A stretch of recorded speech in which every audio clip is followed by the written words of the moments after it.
Al-Fatihah.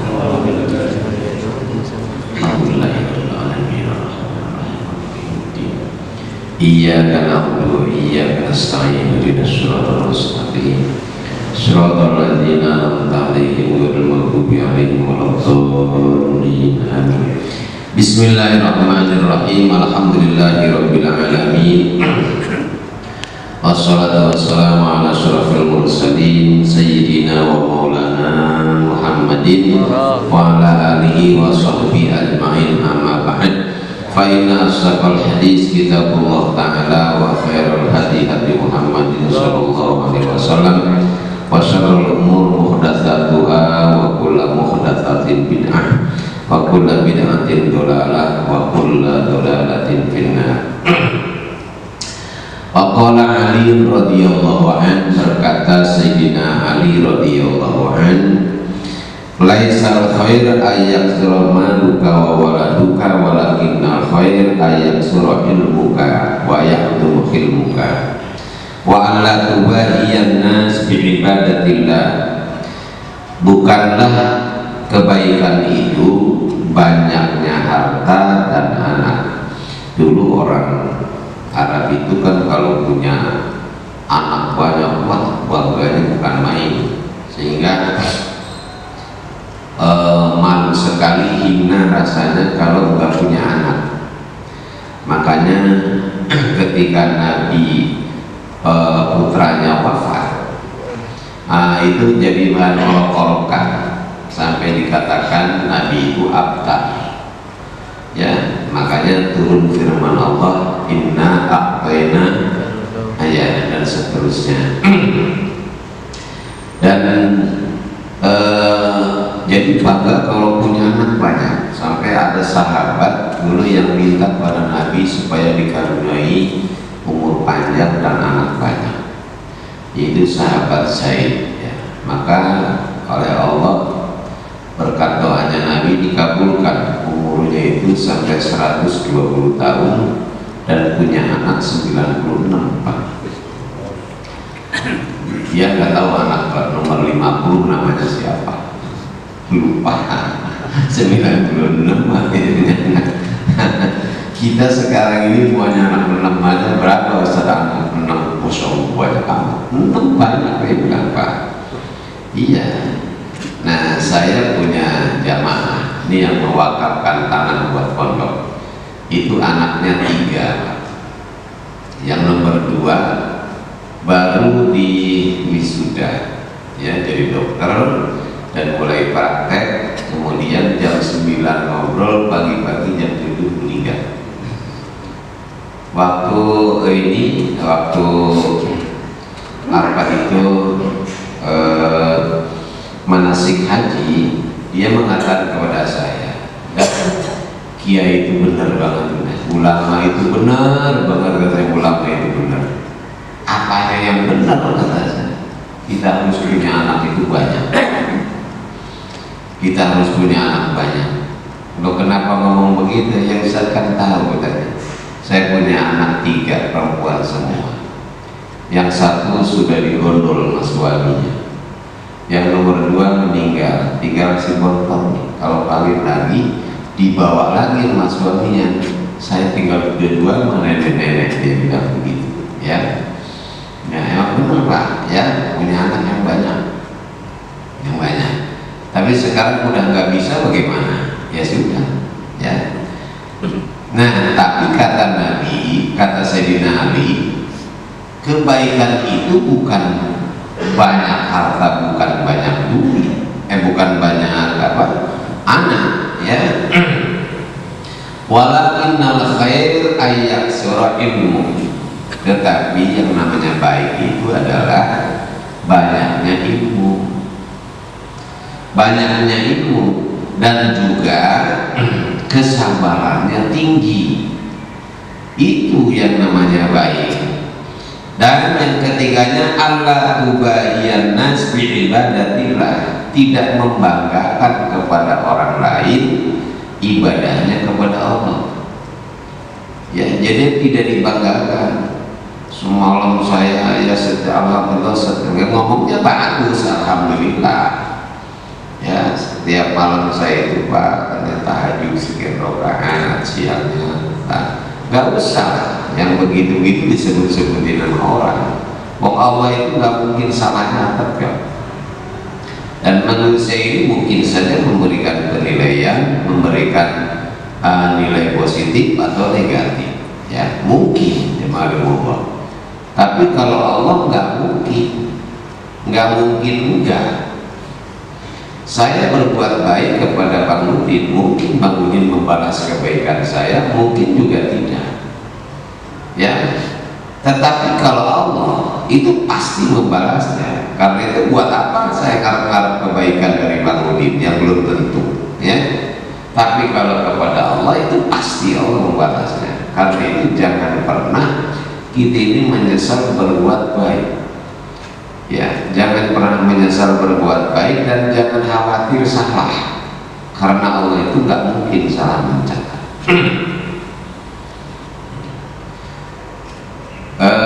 Sekian tahun lamanya mungkin ya yang kita lakukan, ya Allah nggak mungkin Allah itu lupa. Dulu itu Pak, ada orang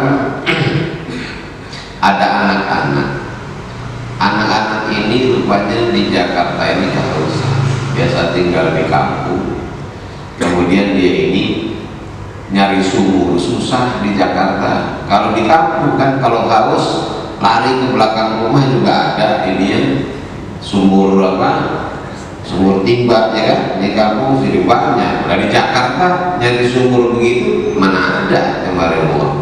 Mungkin di Cilatas ini barangkali punya sumur timba cuma saya kali Pak, ya udah nggak ada lagi sumur timba. Nah karena itu dia susah, minta sama yang dagang nggak dikasih, rasa haus nggak terkira.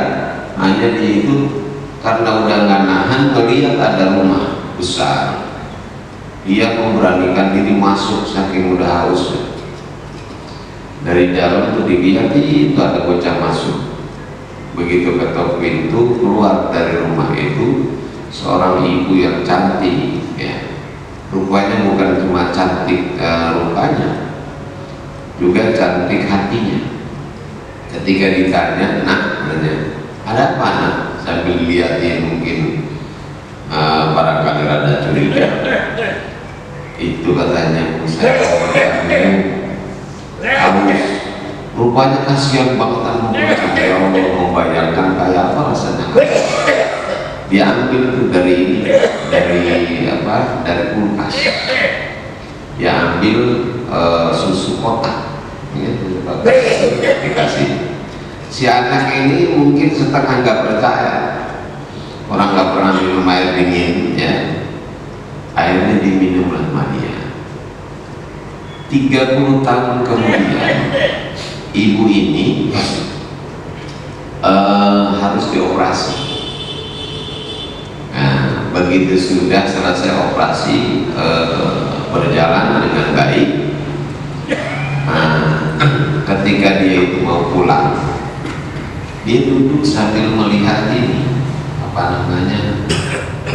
tulisan catatan biaya Pak.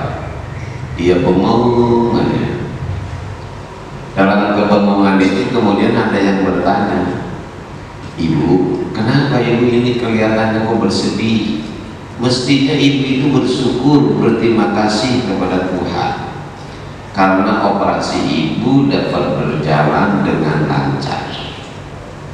Dokter, saya itu bukan sedih karena ini. Yang saya lagi bingungkan ini, dari mana saya harus membayar biaya operasi ini yang jumlahnya 125 juta. Waktu itu 125 juta luar biasa, ya. Iya, akhirnya kata dokter itu begini, "Coba ibu," katanya, "jangan tergesa-gesa, baca dulu seluruhnya." Begitu rupanya ada tulisan yang enggak kebaca oleh dia di bawah, biaya operasi 125 juta itu sudah ditebus dengan sekotak susu dingin. Itu tulisannya. Dia bacanya apa ini maksudnya? Berarti kan pantesan dia bisa keluar boleh karena memang sudah lunas 125 juta. Apa ini katanya dokter maksudnya? Iya, kata dokter itu, ibu masih ingat 30 tahun yang lalu ada seorang anak kecil ya, yang kehausan yang luar biasa, kemudian dia masuk ke dalam sebuah rumah yang mewah ya, kemudian keluar dari rumah itu seorang wanita yang bukan saja cantik rupanya tapi juga cantik hatinya. Dengan tulus ikhlas dia memberikan sekotak susu dingin. Dia tidak percaya karena seumur hidupnya belum pernah minum itu ya, nikmatnya, segarnya itu susu masih terasa sampai saat ini. Maka dokter itu kemudian melihat begini, dokter, andakah anak kecil itu? Iya. Jadi dia sendiri sudah lupa, Allah enggak lupa. 30 tahun yang lalu masih tetap masih ada balasannya dari Allah Subhanahu wa Ta'ala. Jadi manusia boleh jadi Pak melupakan, tapi Allah tidak mungkin. Wa mallahu bighafilin amma ta'malun. Allah tidak mungkin lupa atas apa yang dilakukan oleh kita. Jadi wa alla tubahiyan nas bi kasratil ibadah wa idza ahsanta hamidallahu ta'ala. Apabila kamu berbuat baik, pujilah Allah. Pujilah Allah karena misalnya kita berbuat baik itu karena taufik dari Allah Subhanahu wa Ta'ala, bukan karena kemampuan kita.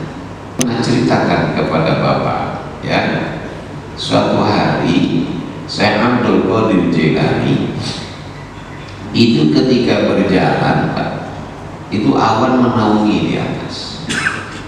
Ini namanya karomah ya. Karomah itu jadi kejadian yang di luar kebiasaan yang terjadi pada waliullah, pada ulama. Nah, itu namanya karomah. Kalau pada nabi namanya mujizat. Kalau kepada calon nabi namanya irhas. Kalau kepada orang kafir, orang durhaka namanya sihir. Kalau terjadi pada kita orang biasa namanya maunah ya, kejadian luar biasa tapi namanya macam-macam tergantung orangnya. Nah, ketika beliau dinaungi awan, kemudian awan ini menurunkan hujan. Beliau tengadah mau minum gitu ya, di awan itu ada sinar yang terang. Dari sinar itu keluar suara, Abdul Qadir, aku ridho kepadamu. Mulai saat ini aku halalkan kepadamu apa yang selama ini aku haramkan. Itu suaranya Pak. Maka Syekh Abdul Qadir Jailani itu langsung berkata, idhab ya laknatullah, pergilah, nyingkirlah katanya, hai makhluk yang dikutuk oleh Allah. Beliau tahu kalau ini iblis. Nah, itu iblis itu begitu Pak, menghalalkan apa yang diharamkan.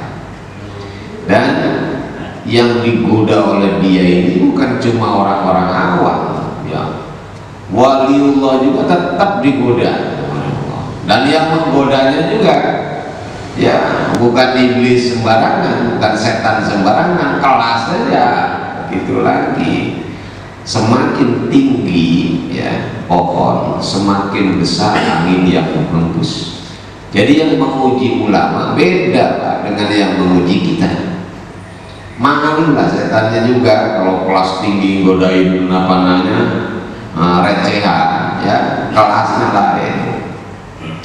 Maka dia bertanya kemudian, Abdul Qadir, bagaimana engkau bisa tahu kalau ini aku?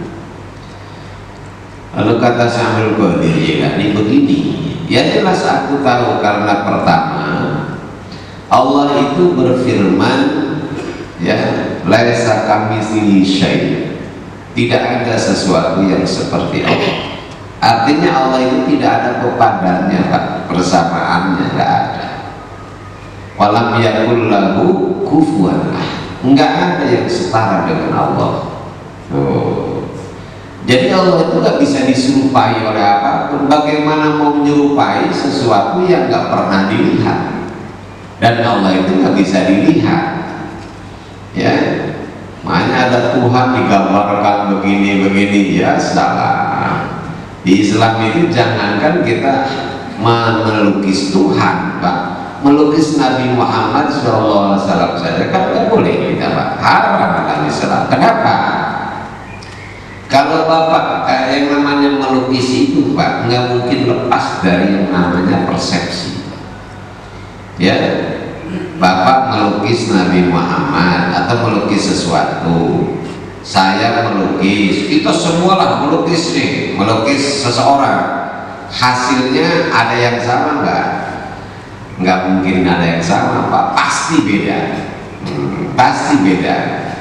Maka nanti kalau begitu, kalau kita melukis Nabi Muhammad, hasilnya pasti beda semuanya, karena kan bisa dilepaskan dari yang namanya persepsi, Pak. Nah, maka nanti kalau saya mengatakan, ya Rasulullah, terbayanglah tuh, ya wujud Rasulullah seperti yang saya lukis. Nanti Bapak begitu juga, Pak, beda. Berarti kalau gitu rupanya Rasul macam-macam, Pak. Padahal yang dilukis satu. Itu. Makanya nggak boleh dalam Islam gitu. Itu mereka. Jadi kata beliau, Allah itu tidak bisa diserupai dan tidak menyerupai sesuatu. Sedangkan kamu ini berupa sinar, ya. Bagaimana aku akan katakan kamu Allah? Awas, ini jamalullah yang begini itu nanti akan ada saat kita terakhir dicabut nyawa. Ini godaan yang paling besar di sini. Setan akan datang menggunakan seluruh kemampuannya untuk membuat kita syirik, karena dengan perbuatan syirik habis semua amal soleh kita. Itu. Begitu juga nanti di akhir zaman, Dajjal itu diberi kemampuan oleh Allah untuk apa saja. Tanah kering jadi langsung disubur. Ya, lagi panas turunkan hujan, lagi hujan diberhentikan. Itu Dajjal bisa. Dan nanti saat itu bersama Dajjal akan ada orang-orang yang paling kita taati, yang paling kita ikuti. Misalnya Bapak itu, kita ini semua paling hormat, paling taat kepada Habib Umar. Misalnya, ya, apapun yang dikatakan Habib Umar kita akan ikuti. Nah nanti, Pak, waktu Dajjal datang, itu bersama Dajjal ada setan yang menjelma wujudnya Habib Umar. Itu nantinya. Sehingga nanti begitu ketemu kita dipanggil, ayo kalau kamu bisa selamat sini. Nah saat itu ini akidah jawarimullah dituntut di sini, ya. Kalau akidah kita nggak beres, loh Habib Umar aja ada, berarti di situ keselamatan. Ikut, jadilah pengikut Dajjal jawarimullah. Tapi ketika akidah kuat, la ilaha illallah, tidak ada Tuhan selain Allah, itu adalah iblis, setan yang menjelma beliau. Yang keduanya kata beliau adalah bahwa Allah Subhanahu wa ta'ala itu apabila berfirman itu tidak bersuara, tidak berhuruf, sedangkan suaramu jelas sekali terdengar, ya, tersusun dari beberapa huruf. Nah ini ya Allah, kalau kita ngaji dulu mukhalafah lil hawadis, namanya ya, al-mukhalafah lil hawadis. Allah itu berbeda dengan makhluknya. Nah ini juga harus hati-hati dari Allah. Ini lagi ramai masalahnya tentang ceramahnya Kiai Said Akil, ya, yang saya baca di YouTube itu. Beliau mengatakan tidak ada dalam Al-Quran ayat yang menerangkan Allah itu ada. Ya, ini lagi viral, Pak. Kalimat ini yang terus diulang-ulang sehingga mendapatkan tanggapan, komentar yang luar biasa.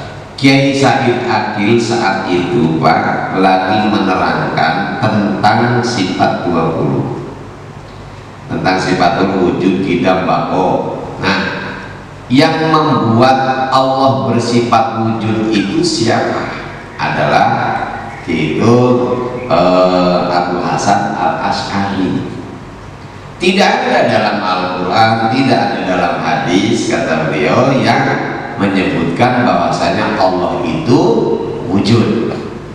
Bukan maksudnya Allah wujud gitu tuh nggak ada, emang bener nggak ada jemaah Allah.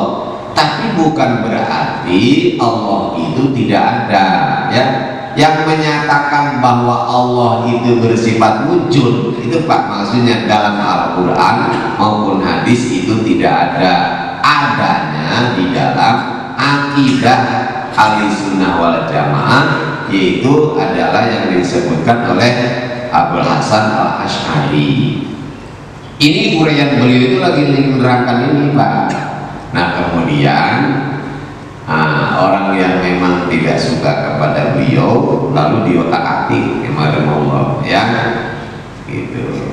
Nah ini apa namanya, masa sih kiai Allah, kiai besar ya dianggap percaya Allah bahwa Allah itu ada dan tidak menemukan dalam Al-Quran bahwa Allah itu ada. Kita aja yang bodoh tahu ya Allah, apalagi beliau ya.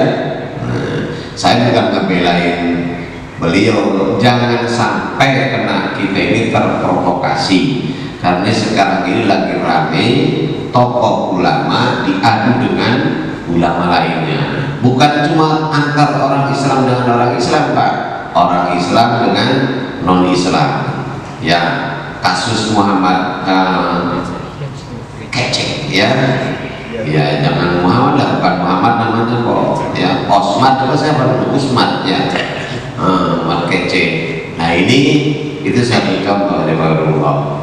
Jadi bukan cuma Islam dengan Islam, tapi Islam dengan yang non Islamnya itu lagi-lagi dia. Berarti memang ada dalamnya yang tidak beragama ya Allah ya. Makanya kita hati-hati. Jadi kembali lagi Allah yang kedua, tidak bersuara, tidak berguru. Sedangkan suaramu jelas. Suaramu katanya jelas. Yang ketiga, ya, aku tahu bahwa kau adalah setan. Kenapa? Karena Allah itu ya tidak bertempat, tidak di atas, tidak di bawah. Nah ini yang ramai lagi disinggung oleh orang-orang Salafi, bahwa orang yang beraliran Asy'ariyah itu adalah firqah dhallah, NU firqah dhallah, Muhammadiyah firqah dhallah, artinya kelompok sesat, kelompok sesat. Jelas Al-Quran mengatakan bahwa Allah itu ada di langit ya, padahal jemaah Allah ya, mereka mengatakan Allah ada di aras karena Allah berfirman innallaha 'alal arsy istawa. Allah itu uncang-uncang Pak, duduk di atas aras. Nah kalau Allah sendiri mengatakan Allah itu duduk di atas aras, kenapa kita ini mentakwil ayat itu? Sok merasa lebih tahu dan mendapatkan hidayah dari Allah. Dari mana Nabi Ibrahim perginya? Dari Babilonia. Lalu kemana Nabi Ibrahim pergi? Yaitu ke Palestina. Jadi dia mau menemui Allah. Di mana? Palestina. Pertanyaan, emang Allah ada di Palestina? Ini ayat Al-Quran juga. Coba Bapak juga baca dalam surat Al-An'am ya. Wa huwa alladzi fis samai wa fil ardi. Allah itu ada di langit dan di bumi. Kamu nggak bingung sampean kepada Allah ya? Kalau mengikuti pada dohirnya ayat. Di samping itu juga yang namanya kalau kita katakan Allah di atas ya, jamaah atasnya orang Indonesia dengan atasnya orang Amerika beda Pak ya. Sekarang ini jam 6 pagi, kalau di Amerika sekarang kan sore Pak, jam 6 ya. Nah, dan bumi itu kan bulat kemarin Allah, jadi ke atas kita ke sana Nah kalau orang Amerika kosono Pak atasnya, belum lagi orang Saudi, atas yang mana nih Allah itu adanya. Demikian jamaah Allah. Maka kata Syaikhul Qadir Jailani, Allah tidak berarah, sebab arah jagat semua ini yang menciptakan Allah. Bagaimana Allah ada di dalam ciptaannya sendiri? Ya, ini akidah. Nah, sedangkan kamu jelas ada di atas. Karena itu kamu bukan Tuhan, kata beliau. Ya. Lalu yang selanjutnya lagi, bahwa Allah itu kalau sudah mengharamkan sesuatu selamanya haram. Apa yang dihalalkan oleh Allah selamanya halal. Allah nggak pernah menghalalkan apa yang diharamkannya sendiri, dan Allah juga nggak pernah mengharamkan apa yang Allah halalkan. Yang suka menghalalkan yang diharamkan itu adalah kamu, iblis. Nah, jamaah Allah, kalah si iblis, tapi iblis nggak putus asa. Maka iblis kemudian coba ya menggoda, menjerumuskan beliau lewat cara yang sangat halus. Yaitu apa? Beliau kemudian, si iblis itu mengatakan, luar biasa katanya ini Abdul Qadir, puluhan, ratusan, mungkin ribuan orang seperti kamu aku sesatkan dengan cara seperti ini. Muhammad siapa namanya? Musodik ya. Nah, karena dia tampak di dalam gua, didatangi seseorang, lalu dia mengaku jadi nabi. Ada lagi apa namanya? Dia Eden ya, Eden. Macam-macam dia Allah. Iya. Ini karena akidahnya jemaah. Kurang apa dia ini ya? Maka dipuji oleh iblis ini luar biasa. Padahal ribuan orang seperti kamu aku sesatkan dengan cara ini, tapi kamu katanya bisa selamat. Itu karena ilmumu luar biasa, ilmumu yang sangat tinggi. Jadi iblis ini coba menyesatkan Syaikhul Qadir dengan lewat pujian, Pak. Ya, dipujinya supaya ujub itu bangga. Nah, hati-hati ketika seseorang itu bangga dengan kelebihannya tanpa disadari dia ini sudah memiliki sifat takabur.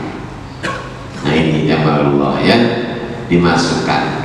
Tahu Syaikhul Qadir rupanya ini lagi memuji saya supaya saya ujub ya, dan bahaya.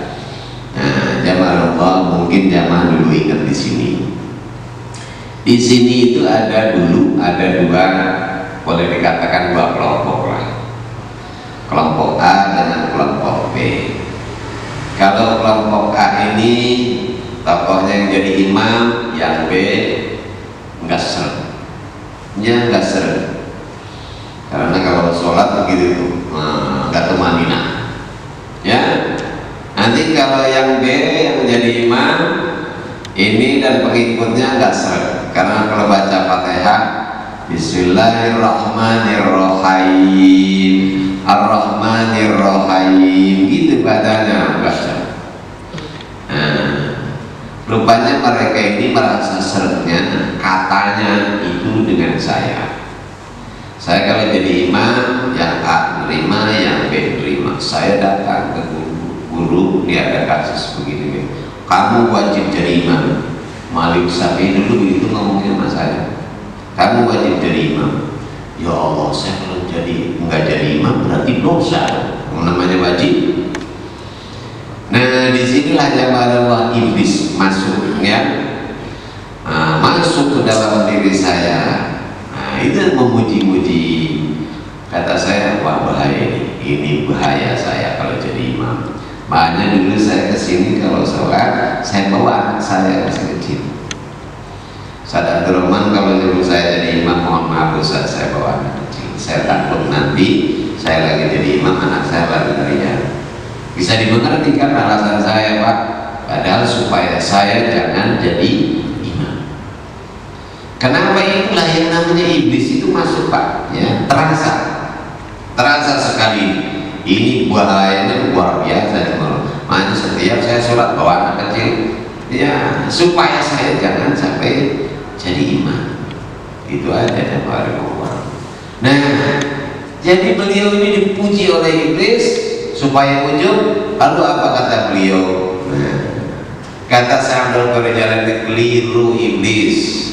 Kalau kau katakan aku selamat dari tipu daya itu karena ilmumu yang tinggi. Tidak.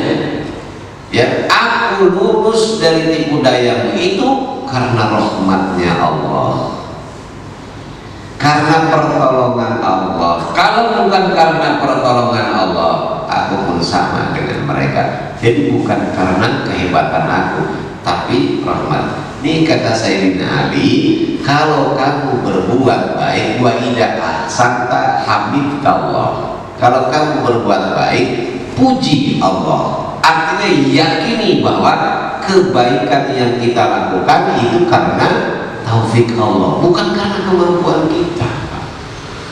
Bukan karena kemampuan, karena taufiknya Allah Subhanahu wa ta'ala. Wa idza asata istaghfarallah ta'ala. Begitu juga kalau kamu berbuat jahat, ya, maka mohon ampunlah kepada Allah. Mohon ampun kepada Allah Subhanahu wa ta'ala. Itu kalau berbuat salah.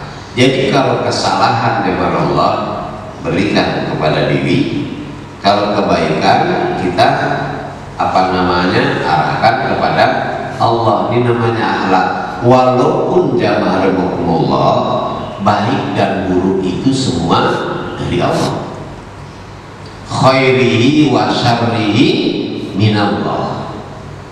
Qul kullun min indillah. Katakan oleh Muhammad, semuanya itu dari Allah. Hatta kita berbuat jahat apa dari Allah? Ya, akidah begitu Pak. Kita berbuat dosa, berbuat salah, itu juga dari Allah Subhanahu wa ta'ala Pak. Cuma pilihannya kita, awas kita ini tidak punya kemampuan. Saya datang ke sini bisa menyampaikan, itu bukan kemampuan saya. Bapak bisa hadir di sini pagi ini, duduk lalu sholat, itu yang menggerakkan adalah Allah. Kita berbuat jahat juga yang menggerakkan Allah, cuma yang memilih kita. Nah, kita itu bersalah karena pilihan kita, bukan karena perbuatan kita kepada Allah. Gitu ya. Nah, cuma nggak baik kalau kita mengatakan ya ketika berbuat buruk ini kan udah kodok dari Allah, ya jangan salahkan saya. Nah, ini yang nggak ngerti sama Allah. Nah, wa idza maritu fa huwa yashfin. Coba perhatikan, kalau aku sakit, nih, Nabi Ibrahim mengatakan kalau aku sakit, dialah yang menyembuhkan. Sakitnya disandarkan kepada dirinya Nabi Ibrahim. Yang menyembuhkan disandarkannya kepada Allah. Itu artinya kalau saya sakit ini karena diri saya, tapi kalau saya sembuh karena Allah. Ini akhlak namanya Pak.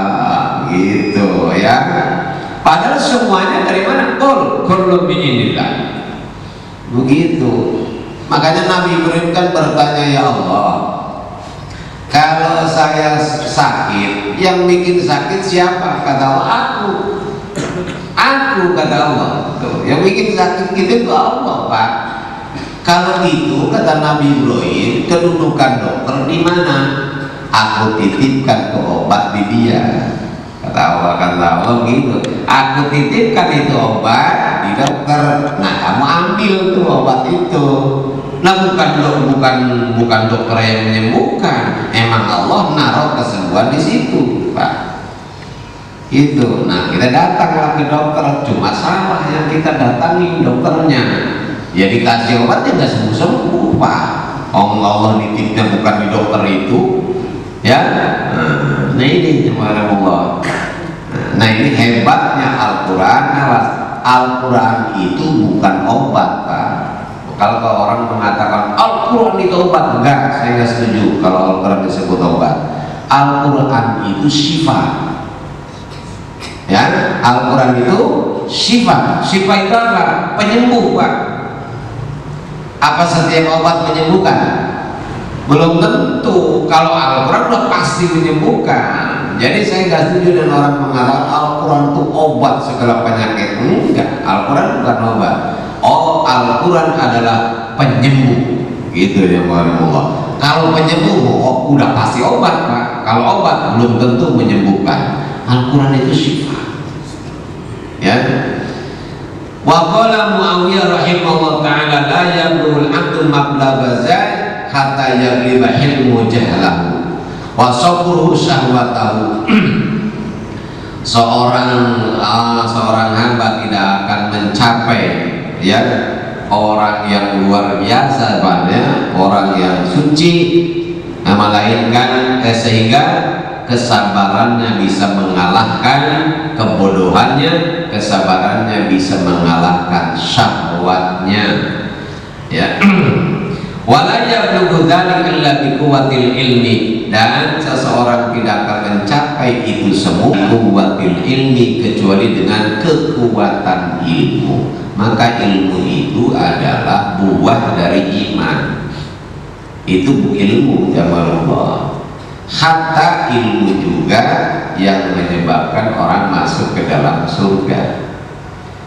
Ya, yang memasukkan seseorang ke surga adalah rahmatnya Allah. Yang menyebabkan adalah ilmu.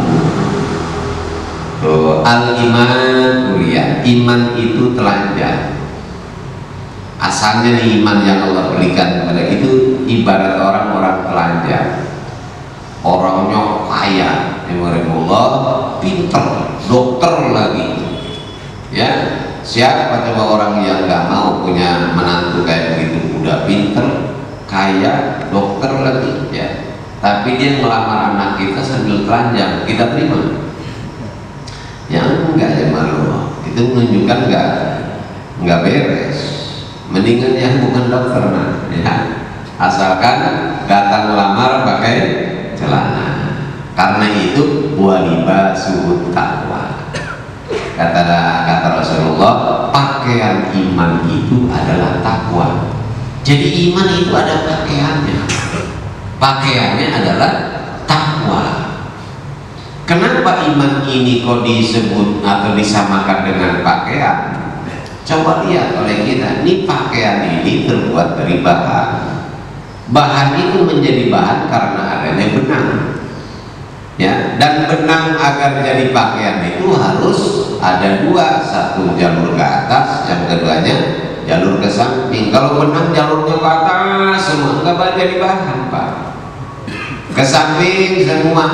Makanya kata Allah, duribat alaihimud dillatu ainama suqifu illa bihablin minallah wa hablin minan nas. Di mana saja manusia berada akan ditimpa kenistaan kecuali berpegang kepada tali Allah, tali manusia, hablum minallah, hablum minan nas. Ini benang itu bahasa luarnya habl. Jadi benang ke atas itu mengisyaratkan hablum minallah, hubungan vertikal, ya. Kemudian benang ke samping mengisyaratkan hablum minan nas, hubungan horizontal. Yang namanya orang bertakwa, sujudnya rajin, puasanya oke, tapi juga hubungannya dengan sesama baik. Itulah orang bertakwa, Pak. Nah sekarang kalau orang ibadahnya luar biasa, tapi sama tetangga nggak akur, sama saudara berantem, itu berat benangnya ke atas doang, Pak, nggak ada ke sampingnya.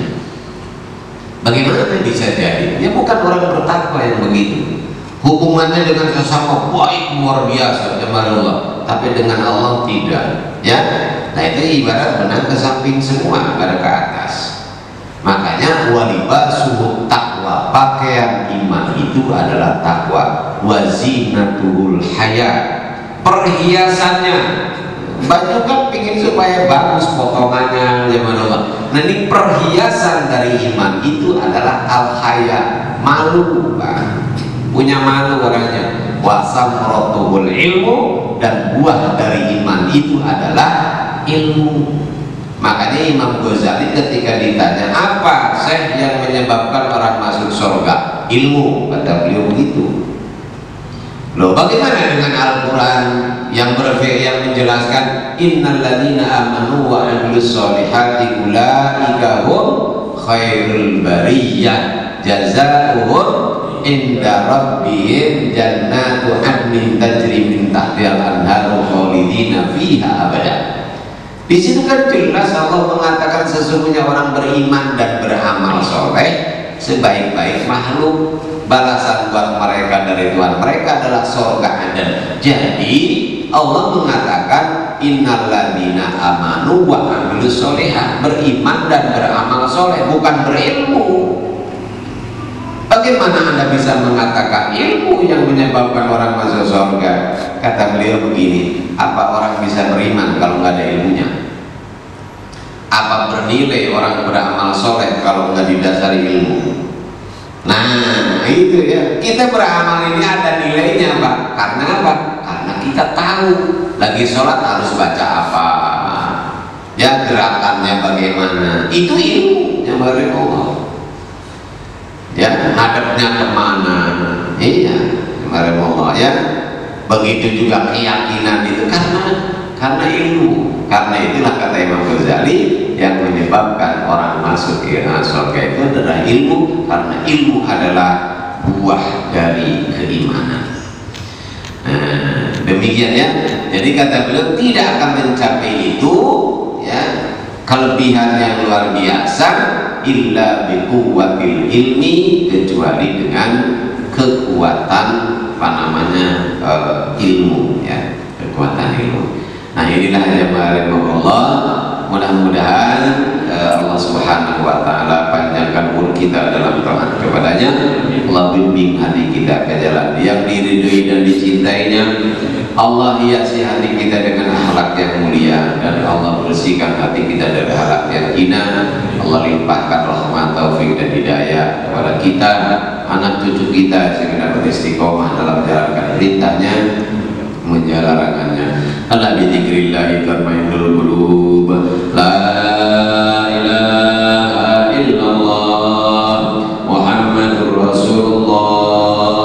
La ilaha illallah Muhammadur Rasulullah. La ilaha illallah Muhammadur Rasulullah. La ilaha illallah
khususan sadatina al-alawiyyin wa awliya'il qawni ajma'in ma'ila arwaqi masyayikhi dzikri tauhid Sayyid Marim bin Isa Barok wa Samarqandi wa Sayyid al-Habib Marim bin Abdurrahman al-Atas wa Sya'alil Baras wa Isa bin Muhammad al-Habashi wa Habib Ma'alil Hasan al-Atas Ahmad Abdul Qadir Ba'ashi Sayyid Muhammad Masmus wa jami'i masyayikhi dzikri tauhid aynama kanu halat rawahum annallaha tabashshara rahmal maghfirah wa yuhyina ala la ilaha illallah wa yatawaffana 'alaiha wa yuhaqqiquna bihaqaiqiha wa yulzimuna tara'iqa wa yaj'aluna min khawasi ahliha wa min dzakirina Allah katsiran wa dzakirat fi khairin wa lutfin wa afiyah wa ila hadratin nabi Nabi Muhammadin sallallahu alaihi wasallam. Al-Fatihah.